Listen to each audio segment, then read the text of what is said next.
Desi Ratnasari. Iya. Di sinetron Bukan Perempuan Biasa. Desi jadi anak ibu kan. Grace, gua perlu reaksinya Desi yang kaget. Ya. Kalau gue udah kasih tahu lo akan ditampar, pasti nanti dia nggak kaget lagi, pastilah. Benar. Tampar sekali sekali. Ya kaget dong Desi, kaget buat ibu gitu ya. Jadi tidak pernah menolak juga peran yang diberikan ya, kecuali jujur aja adegan ciuman, ibu nggak pernah. Satu kata buat Reza Rahardian, buat ibu. Brilliant. Oke. Dan the one and only.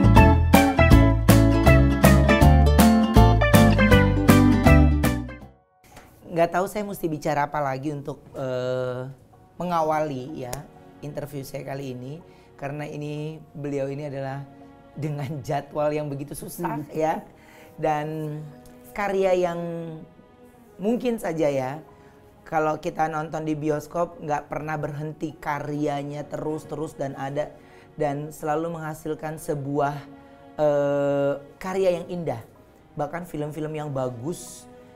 Dan sampai sekarang ini mungkin ya kesuksesan beliau harus banyak kita pelajari dari obrolan kita malam hari ini ya. Ibu. Halo, selamat malam. Aku terima kasih banget udah datang ke sini. Ini suatu kehormatan ya bagi kami MOP Channel, kehadiran sosok ibu bener-bener legend ya. Ini bener-bener legend. Mungkin banyak sekali yang perbincangan di belakang kamera antara aku sama ibu ya. Yang mungkin publik nggak tahu gitu ya. Makanya aku kepengen banget ada di Deep Talk with Ruben ini bersama ibu. Bu, ini mengawali karir ya. Mungkin orang juga udah pada sering dengar gitu ya. Tapi berarti kalau ibu dari remaja itu sudah main film ya? Ibu mulai main film umur 16 tahun. 16 tahun. Di SMA waktu itu.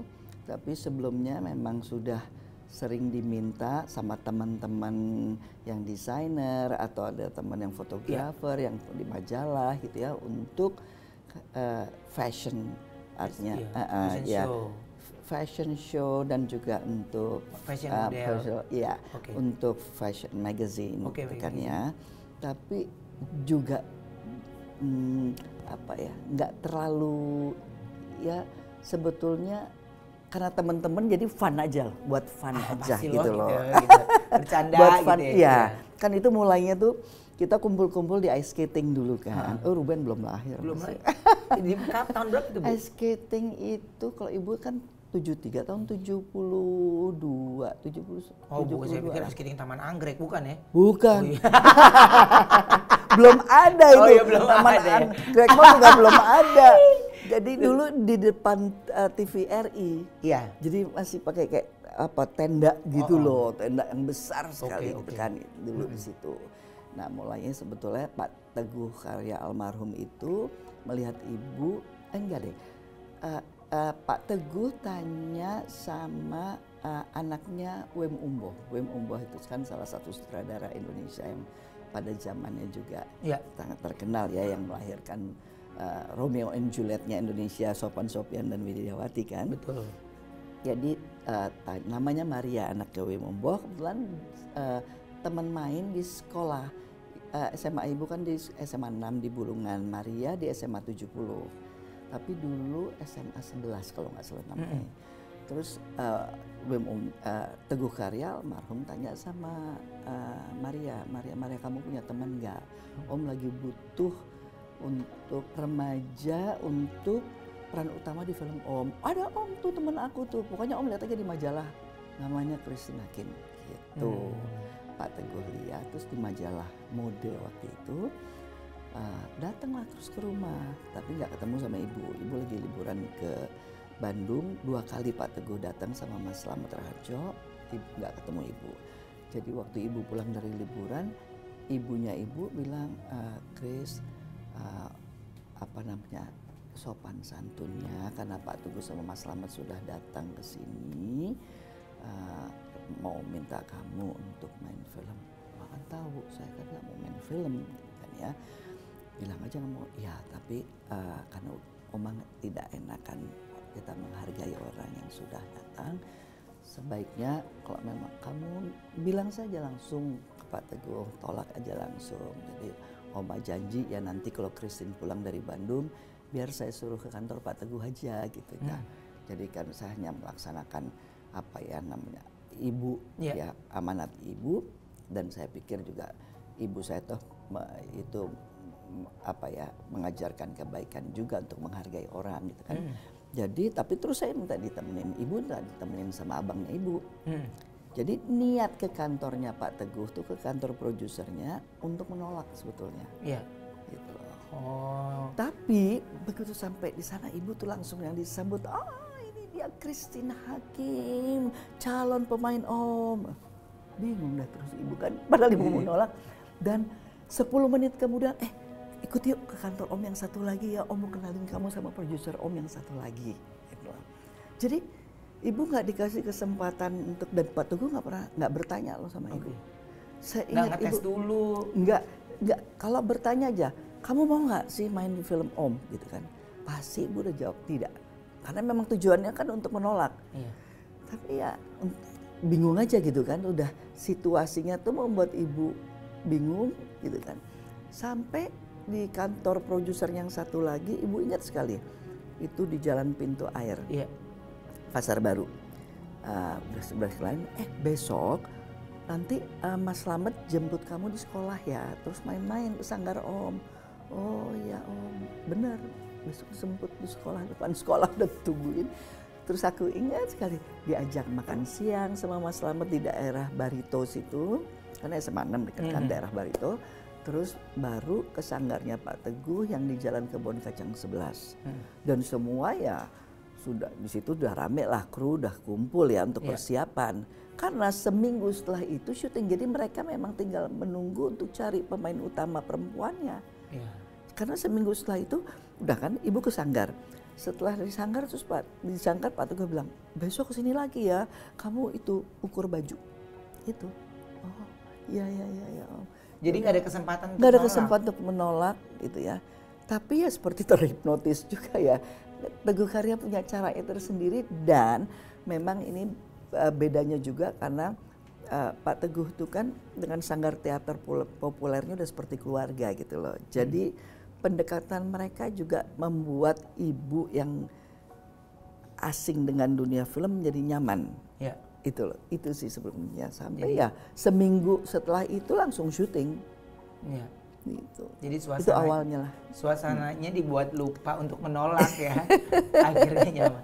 Film pertama berarti yang ibu mainkan itu adalah film judulnya Cinta Pertama. Cinta Pertama, terus kemudian dan di film Cinta Pertama ini juga ini yang apa ya? Dilematisnya bahwa selama syuting film itu ibu udah berpikir no, dan ibu udah bilang sama no, ini bukan dunia yang memang ibu inginkan, karena ibu sempat waktu di SMP pun bercita-cita ingin menjadi seorang arsitek atau psikolog gitu ya, dan waktu kecil ibu pemalu, jadi ya dunia entertainment itu ya jauh lah gitu ya.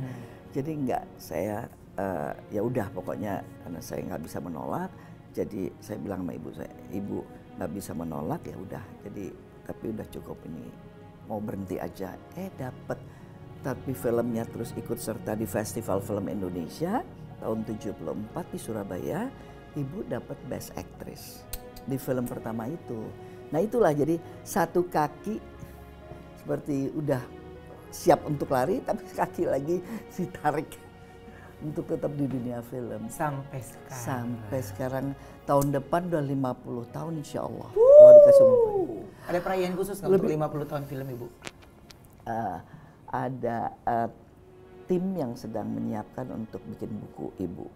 Ini sekarang sedang proses, yang menulisnya itu Tamalia Alisyabana, anak dari almarhum Sultan Takdir Alisyabana, produsernya Ibu Adila Suwarmo. Jadi sekarang sih dalam proses, mudah-mudahan selesai tahun depan, persis 50 tahun rencananya akan diterbitkan bukunya. Amin. Amin. Amin. Bu, ini saya yakin semuanya yang lagi nonton juga mengucapkan amin ya Bu ya. Amin. Ini untuk 50 tahun Ibu selama di industri film.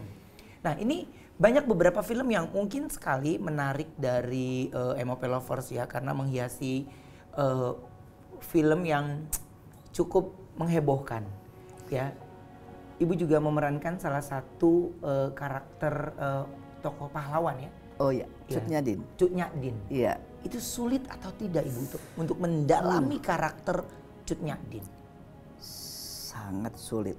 Usia Ibu waktu itu baru 28 tahun. Terus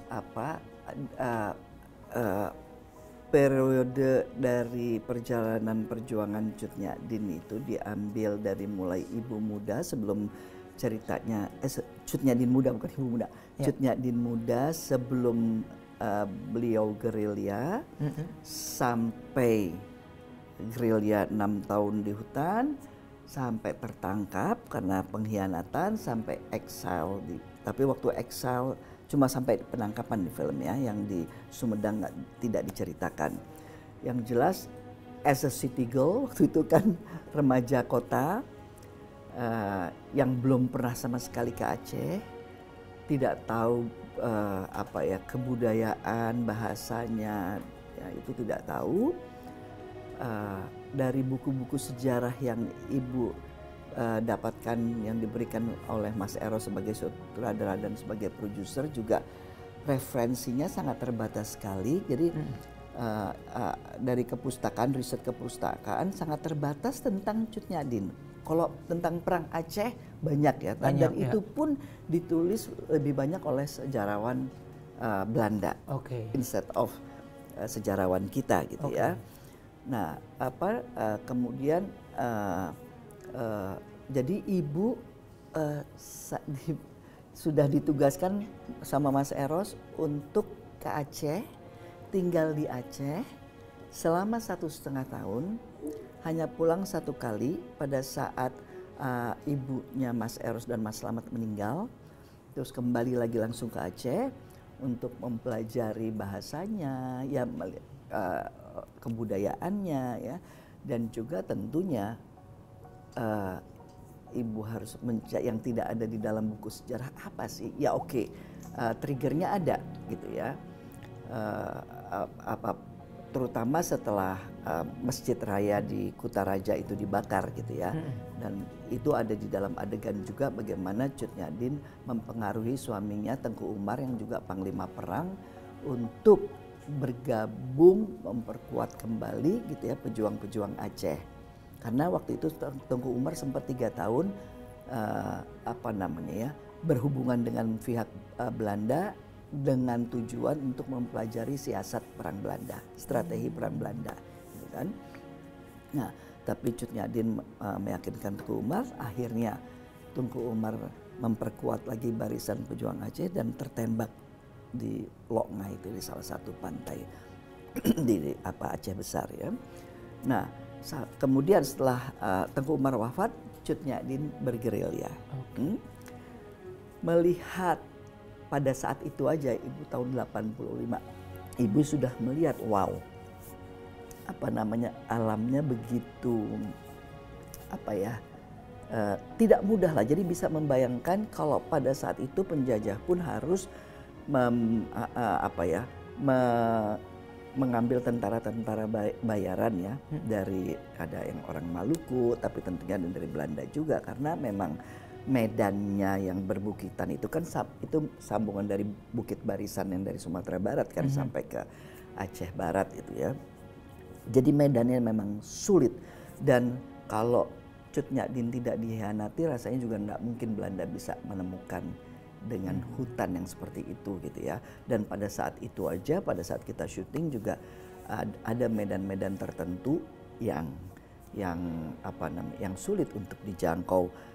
Batasan ya? Bukan di tapi kita sempat syuting di Aceh Tengah yang memang hutannya sangat lebat sekali, dan itu ada daerah transmigrasi juga yang bayangin mobil kita lewat itu aja bisa macan tuh ngelompatin mobil kita. Wow. Terus saya lagi syuting ada adegan yang sama Panglaut tuh lagi duduk dengan api unggun, saya lihat itu apa di balik pohon merah-merah, ternyata mata macan. Seperti itu gitu ya. Terus harus melewati jembatan yang hanya terdiri dari kawat besi. Jembatan itu ya, ada pegangannya juga kawat besi. Dan itu sungainya deras sekali, cukup lebar. Ada kali selebar Sungai Are. Itu lebarnya ya. Lebarnya. Ya arusnya wallahu alam ya, karena thanks God nggak nyemplung di situ gitu ya. Nah ini seperti itu ya, tapi masih muda kan. Betul, masih jadi power. masih ya, tenaga masih kuat ya. Keberanian juga masih tinggi, nekat gitu itu kan ya. Itu tahun berapa itu Bu? Tahun 85. Selesai tapi filmnya? Selesai filmnya tahun 88. Jadi 3 tahun. 3 tahun ya pemain itu sebabnya ya, pemain itu harus juga mempunyai karakter yang kuat, harus mempunyai keimanan yang kuat. Karena kalau enggak ya twist ya, bahaya juga ya. Itu. Kemudian jelas kalau untuk karena ini film sejarah, dan ibu bersyukur sekali karena buat ibu setelah ibu sampai saat ini sudah terlibat dalam pembuatan 5 film sejarah ya. Dan terlibat dalam pembuatan film sejarah buat ibu seperti bukan seperti, sama juga dengan merekonstruksi skenario Tuhan. Karena itu kan bukan tokoh-tokoh fiksi, itu bukan cerita yang dibuat oleh manusia gitu ya. Tapi kenapa ibu bilang itu sudah tertulis, kehidupan di alam semesta ini, kehidupan Ruben Enso, kehidupan seorang Christine Hakim itu sudah ditulis sebelum Tuhan menciptakan langit dan bumi. Ya. Jadi waktu itu, dan kesulitan yang lain lagi adalah dengan keterbatasan informasi mengenai siapa itu Cut Nyak Dien gitu ya.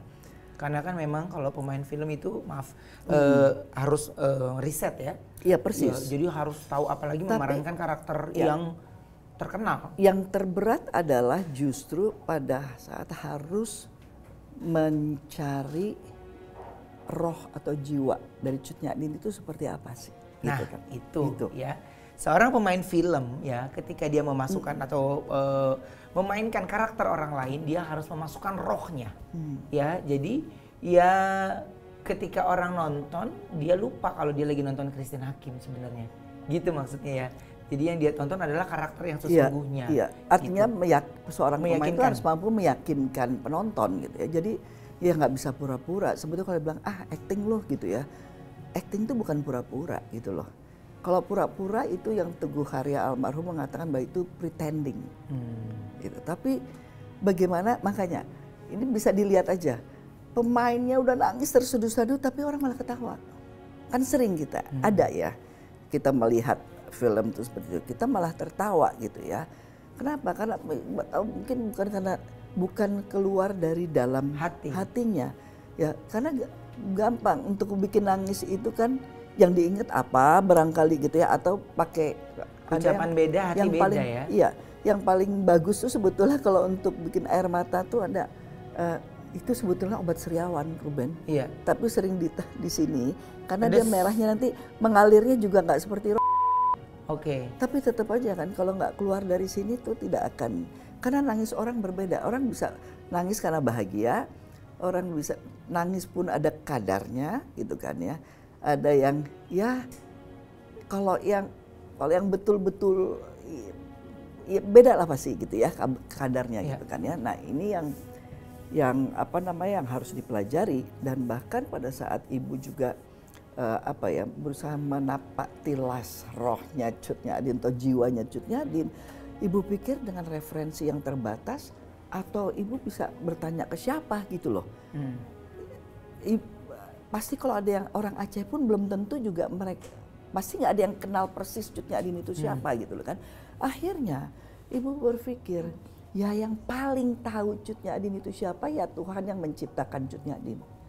Sang penciptanya itu. Ya, makanya itu yang saya bilang ya. Kalau aku tanya ke ibu pasti ibu bilang masih terus belajar, ya. Iya. Pasti masih terus belajar. Tapi buat kita ya yang sama-sama hanya bisa menonton atau hanya bisa membeli tiket ya, tidak ikut merasakan bagaimana prosesnya. Karena ya memang pemain-pemain senior ya, salah satunya ibu itu ketika memainkan sebuah karakter yang diberikan seperti tanggung jawab yang besar yang harus diberikan kepada penonton. Karena ya itu kayak misalnya gini, ibu di film R.A. Kartini juga main ya? Main jadi ibunya Kartini. Ibunya Kartini ya, itu lebih susah lagi juga. Nih yang terakhir yang beredar, bukan terakhir ya, berapa tahun lalu. Yang apa, perempuan Tanah Jahanam. Jahanam ya? Iya. Oke. Ibu jadi hantu. Nah itu itu perempuan Tanah Jahanam itu sulit atau tidak, Bu? Karena pasti sulit. Dari judulnya, kalau aku sebagai penonton, perempuan Tanah Jahanam, ya itu punya arti yang besar ya. Iya. Nah, tiba-tiba ibu dapat tawaran, itu pertama kali ibu dapat tawaran jadi hantu. Jadi film horor ya, main film horor dan antagonis ya. Iya, oke. Di situ. Di situ. Ya, sama seperti pada awalnya nih ya. Sama pada seperti awalnya waktu ibu main film Cinta Pertama, tidak bisa menolak Teguh Karya kan intinya gitu ya. Ini juga karena kita tahu Joko Anwar is one of the best director in this country gitu ya, sutradara yang terbaik, dan apalagi dia film horornya tuh berbeda gitu ya, nggak cuma pocong loncat-loncat gitu ya, tapi ada pesan moral yang kuat gitu ya kalau kita lihat dari Pengabdi Setan gitu ya. Nah kemudian produsernya yang juga pernah bekerja sama ibu membuat film Pasir Berbisik. Oh iya. Jadi ibu juga tidak punya alasan. Sampai sekarang loh, kalau orang kalau ke Bromo tuh pada tiduran di pasir. Gitu. Seolah-olah katanya pasir ada bisikan berbisik. Apa ya? Iya. Semua loh rata-rata loh kalau ke sana tuh ya. Halo Bu, semua ada seolah-olah gitu ya, dia semua pada berhayal Dian Sastro kayaknya ya. Nah, Bu, berarti kalau semua film ya, tuh Pasir Berbisik lagi disebutin, tadi Perempuan Tanah Jahanam lagi. Tingkat kesulitan saat memainkan di Perempuan Tanah Jahanam itu apa, Ibu? Jujur aja nggak ada ya? Nggak ada untuk ibu mah, nggak ada kayaknya. Ada dong, masa nggak ada ya? Coba bayangkan, ibu sampai, waduh, ya singkat kata kan ibu nggak bisa menolak ya. Akhirnya ibu harus menerima. Jujur sudah manajer yang sudah tanda tangani, ibu baru terima skrip, begitu ibu baca ibu shock. Karena kok jadi hantu gitu kan ya.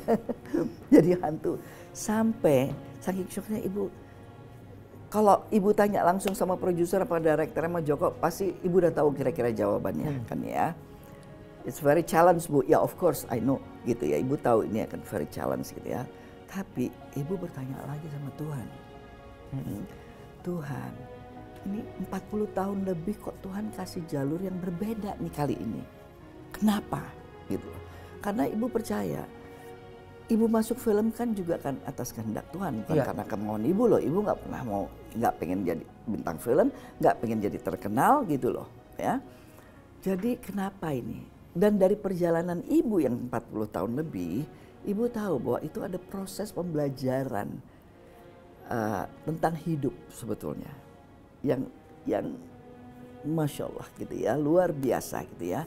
Nah, jadi ibu bertanya, pembelajaran apa ini di si film hantu ini? Ibu harus sampai jadi hantu gitu kan ya.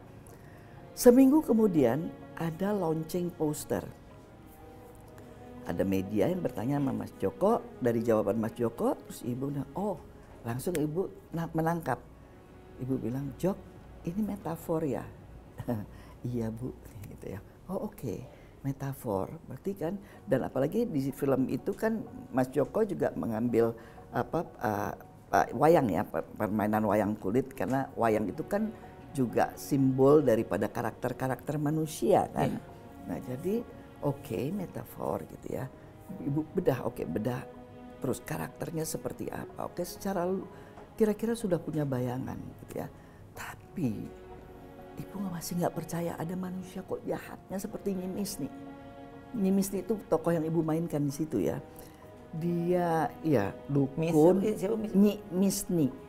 Dan nah, akhirnya setelah ibu nih ya, ibu nggak percaya nih gitu kan ya, bahwa ada itu manusia sejahat itu. Terus kalau ibu nggak, jadi ibu nggak, kalau tidak bisa menangkap jiwanya atau apa yang dirasakan, bagaimana ibu mau mainkan gitu kan ya. Walaupun riset dan analisa secara ini ya, ilmu gitu sudah ada gitu ya.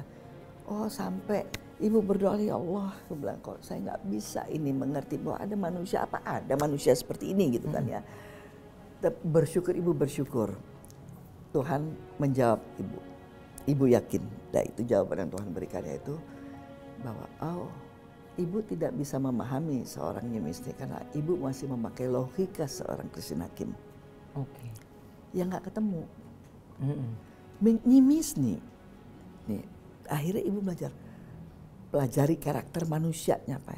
Nyimis nih, hatinya itu dipenuhi oleh dendam, oleh kemarahan, oleh kebencian. Nah itu sampai hatinya tuh menjadi banyak bintik hitam gitu ya. Dan yang dikuasai oleh nafsu gitu ya. Sampai akhirnya itu semua membuat logikanya menjadi tidak jalan. Gitu loh. Nah, manusia seperti itu. Manusia yang kalau sudah dikuasai oleh nafsunya, ya, oleh segala hal-hal yang menjadi energi negatif yang ada. Jadi logikanya nggak jalan, ya udah. Berarti Nyimis nih tidak pakai logika, nafsunya aja yang berjalan. Ya udah, ibu pada saat ibu kata, dia nggak pakai logika, ya udah. Pada saat ada adegan harus ngegorok Marissa Anita dan Tara Basro, gampang aja, nggak pakai perasaan. Yang harus dikontrol, nah ini pemain harus mengontrol itu situ, keimanan dan ini yang kuat tetap ya, kontrol di sini. Walaupun hanya 0,001%, tapi kontrol itu ada. Kalau nggak kesurupan dong nanti. Karena kan harus intens gitu kan ya, harus intens nantinya. Jadi ya itu kontrol supaya lawan main kita jangan sampai tercederai gitu loh. Karena walaupun itu pakai pisau kayu gitu, tapi kan ini tajam juga gitu. Nah ini Bu, satu pertanyaan bagus akhirnya buat pengen aku tanya sama ibu nih. Banyak orang yang akhirnya sering cerita ya, untuk mendapatkan emosinya ya, dia gampar beneran. Tapi berbeda sama ibu nih. Kalau ibu malah justru lawan main tidak boleh tersakiti. Tapi yang ibu sampaikan kayaknya, tapi dia bisa merasakan apa yang lagi dilakukan gitu ya. Jadi sebenarnya sebetulnya iya dan tidak gini. Ibu selalu kalau pernah ibu dapat adegan harus pernah ada yang melihat ya, harus menampar Roy Martin. Ya, itu bohongan. Bohong, jadi kan gini. Kan dia bisa terus gitu kan, asal udah nempel aja kan sebetulnya nanti tinggal zaman dulu kan kasih reaksi ditambahin sound efeknya, gitu kan ya. Rupanya buat seorang Teguh Karya kelihatan bohongannya. Sampai Pak Teguh 17 kali tik. Itu Roy Martin digampar sampai 17 kali. Karena akhirnya apa? Tampar beneran. Ya daripada udah sampai jam 1 malam diulang-ulang terus kan. Jadi suruh tampar beneran. Waduh, itu juga termasuk salah satu yang berat ya, bagaimana orang nggak salah kita harus tampar gitu kan ya, istilahnya gitu. Jadi akhirnya 17 kali tuh tampar. Udah tampar betulan aja masih 17 kali. Itu tampar Roy Martin, makanya dia nggak akan pernah lupa. Kalau ditanya saya pernah ditampar Christine Hakim 17 kali. Itu 17. Sekali. Ya, yang kedua Abdurrahman Saleh almarhum, Jaksa Agung, pernah main jadi suaminya ibu. Sutradaranya almarhum Arifin Senur. Pokoknya adegan ribut nih si suami istri, dan si istri meludahi suaminya. si Abdurrahman lawyer waktu itu belum jadi jaksa agung. Ibu harus dan Pak Arifin Senor minta ibu untuk meludahi betulan. Ya, untuk waktu itu belum ada COVID ya Bu. jadi nggak droplet ya. Ya kan ya. Untung ya. Betul. Pada saat ludahin betulan. Waduh, tapi memang reaksinya luar biasa ya, gimana sih kita diludahin sama orang. Iya. Tapi reaksinya jadi memancing emosi. Persis, memancing emosi ini. Itu yang kedua. Yang ketiga, Desi Ratnasari. Iya. Di sinetron Bukan Perempuan Biasa. Desi jadi anak ibu kan. Ada adegan kembali lagi. Pak ya, yang bukan ibu yang mau nampar, benar enggak? Grace, gua perlu reaksinya Desi yang kaget. Ya. Kalau gue udah kasih tahu lo akan ditampar, pasti nanti dia nggak kaget lagi, pastilah, biar bagaimana juga gitu ya. Jadi nanti lo tampar yang sekencengnya nih, dia nggak tahu Chris. Itu loh, bener. Tampar sekali tik. Terus sekali, ya kaget dong Desi, kaget. Tapi kan ada pertanggung jawab dari semua kan, sorry, ini sutradara yang minta, but it's very good. Aku bilang ya. Desi. Oh my God. Ini ya kalau aku bilang ya Bu, ini perjalanan yang sudah pasti setiap film atau karakter yang Ibu mainkan pasti punya karakter yang tantangan tersendiri. Tantangan tersendiri. Ya, gitu ya. Betul. Dan sampai Ibu bilang ya apapun film yang Ibu mainkan semuanya punya challenge sendiri. Ya. Gitu ya. Bahkan sekarang ini kita bisa lihat ada tokoh muda berbakat ya, Reza Rahardian. Iya. Ya, dia pandai sekali memainkan karakter-karakter. He's brilliant. Satu kata buat Reza Rahardian buat Ibu. Brilliant. Oke. Dan the one and only. Itu banyak kata ya berarti ya.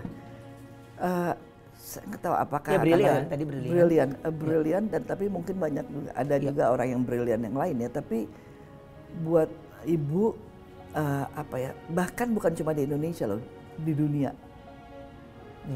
Buat Ibu yang Ibu lihat apalagi akhir-akhir ini ya, yang Ibu lihat di film-film Hollywood ya. Nggak ada yang sehebat Reza Rahardian. Benar-benar. Iya. Aku ngelihat dia di film B.J. Habibie. Itu seperti nonton B.J. Habibie. Ya. Stupid Boss. Itu ya itu yang saya bilang ya.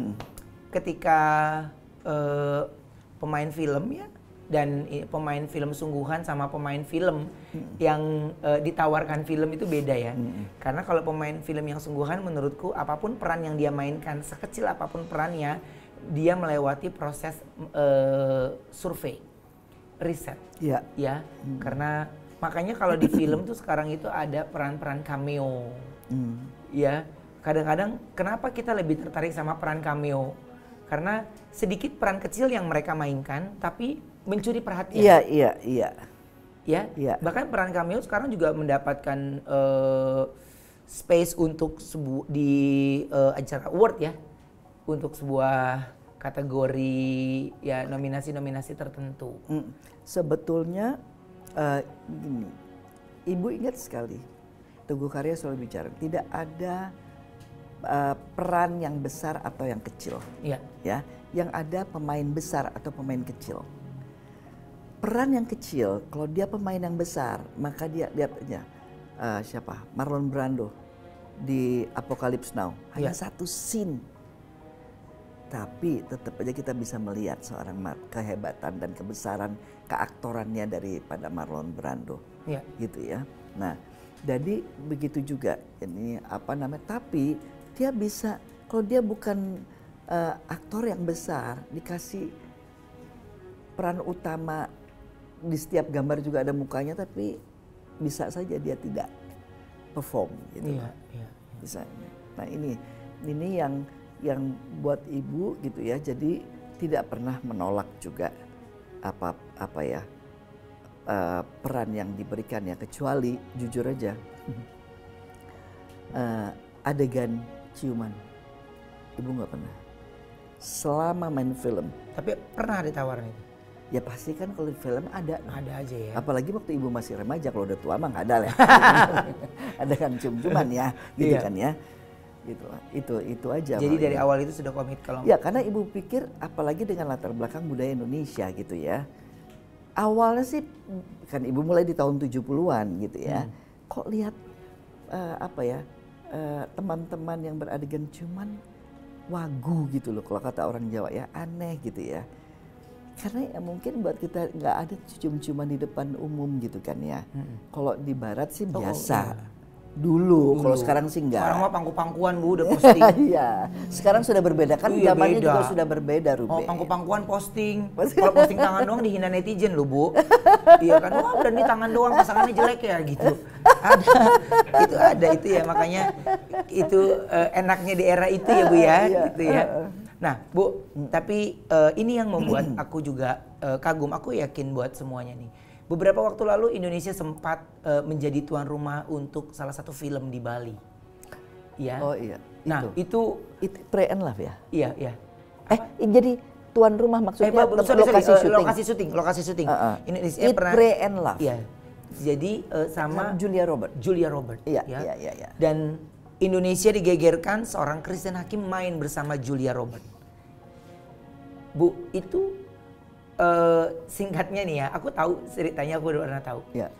Tapi yang buat aku sampai sekarang nggak habis pikir, memang benar-benar ketika Tuhan bekerja untuk semuanya itu, padahal ibu sudah ya sempat pergi dulu. Iya. Ya. Dan akhirnya baru. Nah ini jadi gini, Emop Lovers aku sedikit-sedikit singkat cerita, dan ibu tuh pernah disuruh seorang Christian Hakim nih ya, sudah nama besar di Indonesia ya, tapi bahkan ketika di kaca, dan waktu itu sudah jadi juri juga, sudah di Cannes. Juri di Cannes Film ya, di Cannes Film Festival ya. Terus tiba-tiba disuruh audisi casting ya, untuk main bersama Julia Robert ya. Tapi pada saat itu legowonya hati ibu ya, ibu ikutin. Awalnya menolak, tapi bukan karena nggak mau di casting ya. Bukan karena gengsi nggak mau di casting gitu atau merasa terhina, enggak. Karena memang waktu. Tapi waktu itu karena ibu sedang merawat ayah ibu yang di rumah sakit. Selama 2 bulan ibu nggak pulang ke rumah. Jadi tinggal di rumah sakit sama ibunya ibu ya, untuk menemani ayah. Dan jadi nggak mood untuk itu gitu ya. Terus kemudian sampai ayah ibu meninggal, 10 hari kemudian datang lagi tuh si casting director gitu kan, please Christine gitu. Akhirnya ya kebetulan yang casting directornya yang di Bali itu juga teman ibu, Deborah Gabinetti, yang Balinale International Film Festival. Nah jadi pada saat itu ibu sudah menolak ya, dan 10 hari setelah papa pergi, tawaran kembali datang, dan akhirnya Ibu ikut audisi di Bali. Karena pulang dari perjalanan dari Lombok, ibu mampir di Bali, terus ya di situ audisi. Tapi sebulan kemudian dapat jawaban dari casting director bahwa direkturnya ingin ambil orang Bali asli. Ya it's fine gitu, karena ibu juga kan nggak tahu ya, baru kehilangan ayah gitu, jadi nggak mood lah.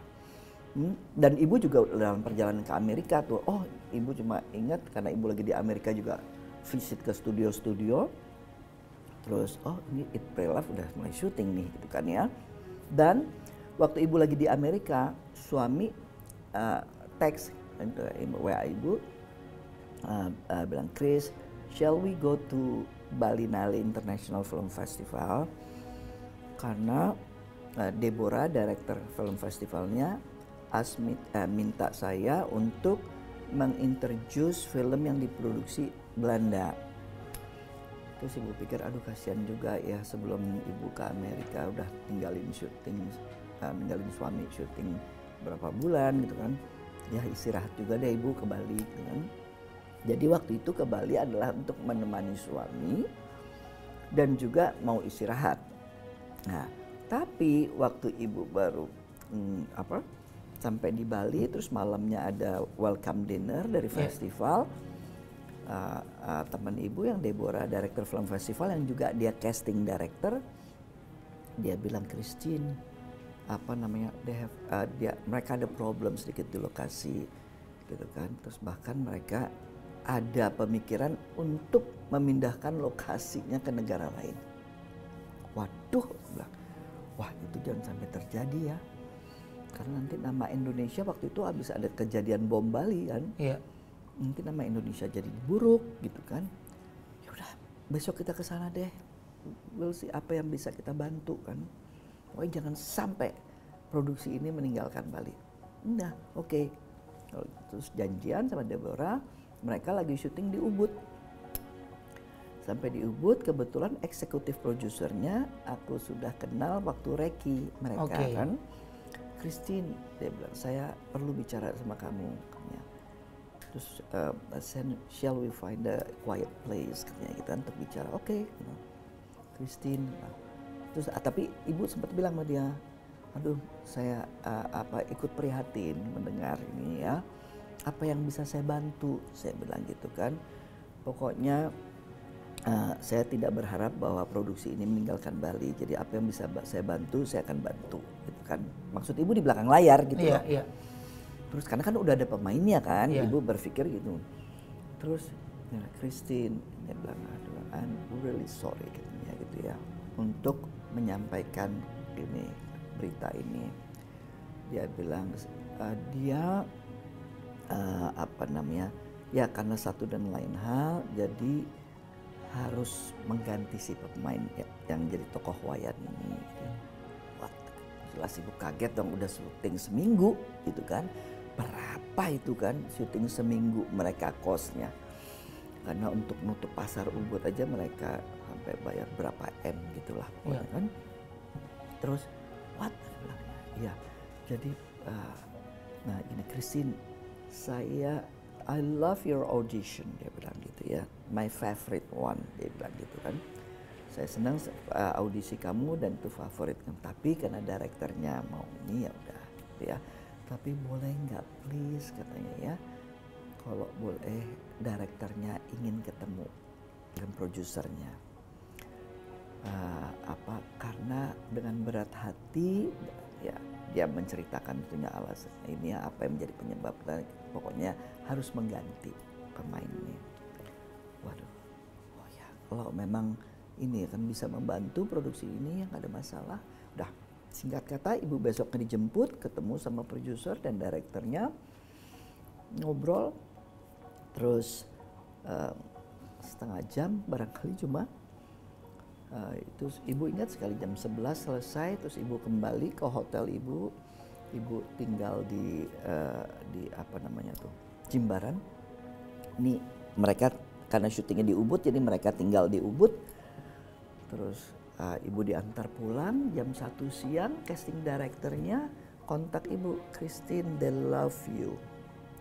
So, kamu gimana? Mau pulang ambil pakaian kamu? Atau mau stay? Kapan syutingnya? Hari Selasa. No, you kidding. Itu hari Kamis. Ibu ingat hari Kamis, itu hari Kamis. Ya, hari Selasa mau syuting. Wah, saya bilang saya nggak punya waktu kalau gitu untuk pulang. So, jadi ibu hanya minta suami ibu pulang sendiri untuk packing baju ibu ini ya, lalu dibawa sama manajer waktu itu ke Bali. Jadi ibu stay dari Bali. Karena hari Kamis ibu pindah ke hotel mereka karena lokasi syuting adegan ibu itu di Jimbaran. Jadi mereka pindah juga ke hotel di Jimbaran. Ibu dipindahkan ke hotel mereka hari Jumat. Hari Sabtu dan itu ibu baru terima skripnya setebel ini. Hari Jumat. Hari Sabtu tes wardrobe. Hari Minggu cat rambut, waktu itu rambut ibu hijau soalnya. Jadi cat rambut normal. Hari Senin lah baru ibu setelah suami pulang, ibu sendiri baru bisa baca skrip yang setebal ini. Setebal ini karena dia ada part dari bagian Amerika, bagian yang syuting di Itali, bagian cerita yang di India, lalu Bali. Tapi kan ibu harus baca semuanya. Jadi hari Senin ibu baru baca, hari Selasa udah syuting. Ya, nggak ada reading, nggak ada persiapan apa-apa gitu kan ya. Wah, saya bilang, Ini saya nggak ada. Wah, tapi udah mulai nih suara-suara kan, media mulai itu teks media masuk. naik semua, Christine Hakim main. Christine Hakim. Tapi saya bilang sorry, sampai di festival itu penutupan nggak minta saya datang, saya nggak bisa datang karena saya nggak punya waktu untuk konsentrasi nanti, dan saya nggak mau buang energi untuk menjawab gitu ya. Jadi ibu matiin telepon, ibu bilang sama suami ibu dan juga sama ibunya ibu, tidak boleh ada satu orang pun yang tahu, termasuk keluarga jangan dikasih tahu, gitu loh. Karena saya harus fokus gitu kan. Udah ya syuting hari Selasa, syuting pertama ketemu Julia Robert. Oh sebetulnya waktu ibu pindah ke hotel di Jimbaran itu, ibu langsung Sabtu paginya terus sebelum wardrobe ibu fitness di gymnya. Nggak ada orang, cuma ibu sendiri. Terus nggak lama setelah ibu lagi treadmill ada bule 2 masuk gitu ya, nengok lihat jelas kayak baju suasana, terus telepon. Gak lama ada perempuan bule juga di treadmill sebelah ibu, gitu kan ya. Terus ibu nggak nengok karena ibu lagi konsentrasi aja lihat ke depan treadmill kan. Terus dia bilangnya, oh it's very nice weather ya. Oh iya gitu ya. Begitu ibu lihat, Julia Robert sebelah ibu. Tadinya dia lagi breakfast sama aku itu. Oh iya ya. Oh. Terus kamu nggak bilang? Temuin Bu Christine dulu dia tuh. Lagi nge-gym. Oh aku bilang gitu. Dia negor ibu. Terus sehingga kata, tapi ibu nggak mau so akrab karena kan belum dikenalin kan, nggak enak karena ibu tahu kan biasanya kan dia juga nggak mau. Ya mau konsentrasi juga, ibu aja mau konsentrasi kok gitu kan ya. Jawab juga cuma basa-basi gitu kan ya.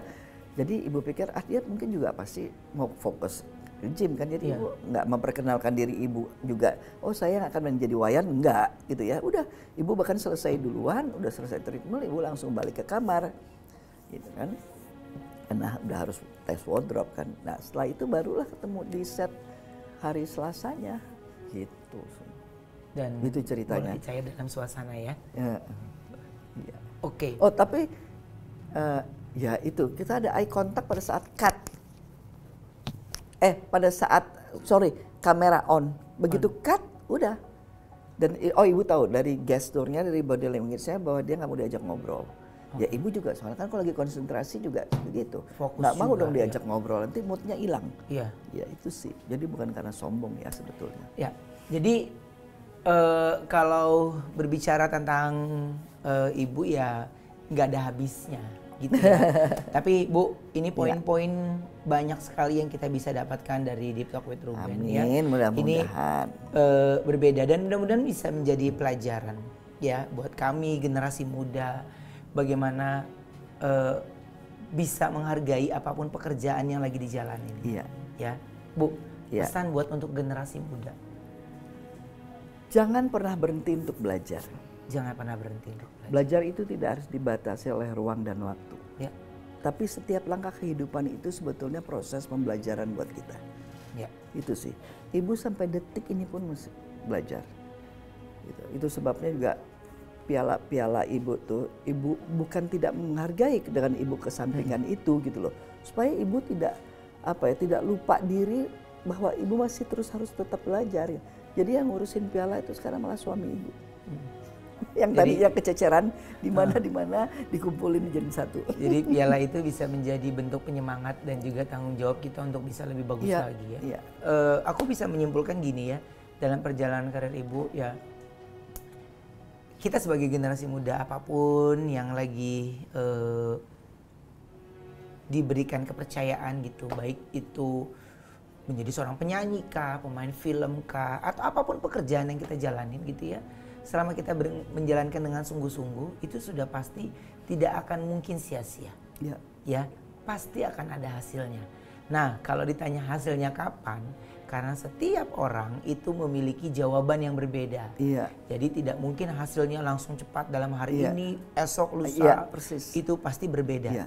Ya, dan itu yang dibuktikan sama ibu.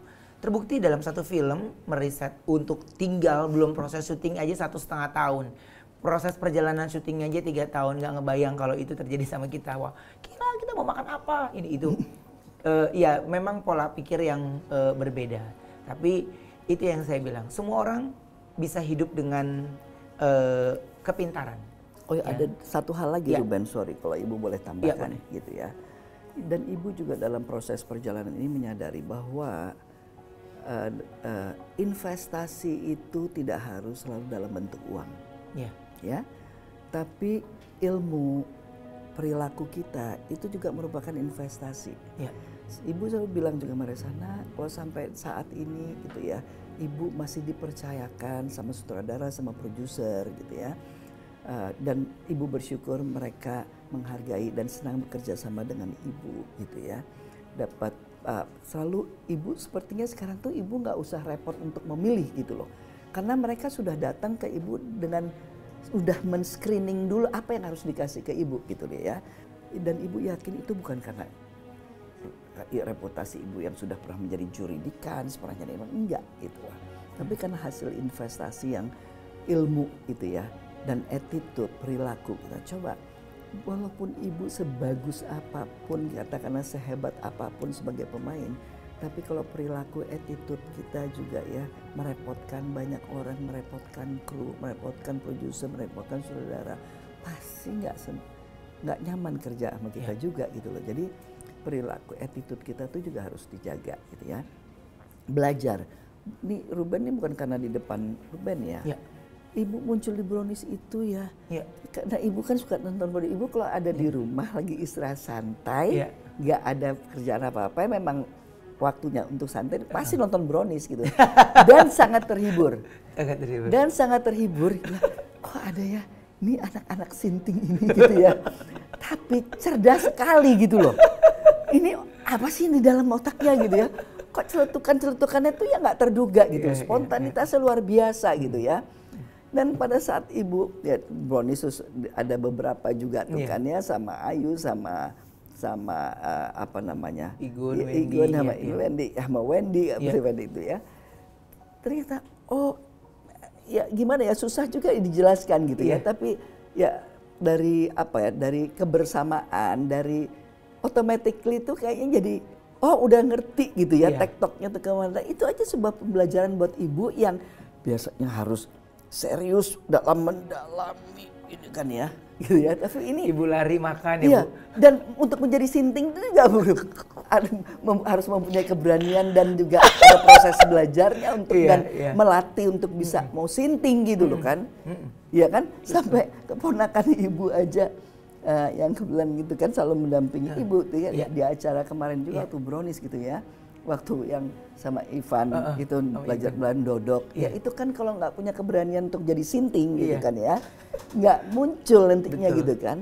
Makanya luar biasa, itu yang Ibu bilang ya nggak pernah ada kata selesai ya untuk belajar, kecuali kalau memang nanti Tuhan sudah ya waktu yang Tuhan berikan sudah selesai ya udah gitu. Bu, makasih banyak ya. Sama-sama. Sukses terus. Pokoknya sukses buat semua film yang sehat ya. Harus amin. sehat. Amin. Keluarga. Ingat, anak masih kecil. Ingat. Yes, amin Ibu. Terima kasih banyak. Terima Pokoknya kasih. terus berkarya. Kita tunggu film-film Ibu berikutnya ya. Terima kasih. Oke, sampai ketemu lagi. Bye.